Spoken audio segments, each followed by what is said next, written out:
ხუთი წლის ლუკა ფულარიანის სიცოცხლე საფრთხეშია. მას გადაუდებელი ოპერაცია ესაჭიროება. გულის პაროქსიზმული ტაქიკარდია პატარა ლუკას დაბადებიდან 3 თვის ასაკში აღმოაჩნდა. რომ დაიბადა 3 თვის მერე. შეგვიწუხდა უცებ, ვერ გავიგეთ რა იყო.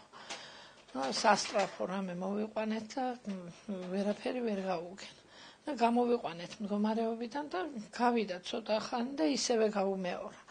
და არის რთული მდგომარეობა, იმითი რომ რაც უფრო იზრდება, ის მეტი ის არის საშიშროება, რომ ბავშვი შეიძლება გაუჩერდეს გული და ვეღარაფერი უშველოთ. და ამიტომ საჭიროებს სასტრაფო ოპერაცია. სხვა ყველაფრამდე ჯამთელი არის ბავშვი. 5 წელიწადია ბავშვი ციტანჯება და ჩვენც და არა დღევანდელი პერიოდში არ არის ისეთი საშუალება, რომ საზღვარგარეთ წავეყვანოთ და ბავშვს უშველოთ და გადავარჩინოთ.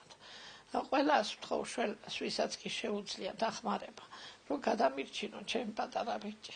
ლუკა ფულარიანს წლების მანძილზე მკურნალობდნენ, თუმცა ამ ასაკში ოპერაციის გაკეთება არ შეიძლებოდა. ამჟამად ლუკას ჯანმრთელობის მდგომარეობა გართულებულია. ხალხს, მთავრობას, ყველას, ვინც შეგვიწყალებს და ვინც შეიცოდებს ჩემს შვილს და დაეხმარება, თუნდაც მცირე თანხით, მაგრამ იქნებ შეგროვდეს ის სასურველი თანხა, რაც მას ოპერაცია სჭირდება და გადაგვერჩინონ და გამოაჯამთელონ სრულიად. ფულარიანის ოჯახი პატარა ლუკას სიცოცხლის გადასარჩენად დახმარებას ითხოვს. ქართველი ექიმების დასკვნით ლუკას სასწრაფოდ ესაჭიროება ოპერაცია, რომლის საჭირო აპარატურა საქართველოში არ არის და მოითხოვს საზღვარგარეთ შესაბამისი აპარატურით აღჭურვილ ცენტრში პაციენტის გაგზავნას. ლუკას მდგომარეობა არის მოითხოვს სასწრაფო ოპერაციას. მისი გული სანამდე გაუძლებს ამდენ შეტევას, არ ვიცი.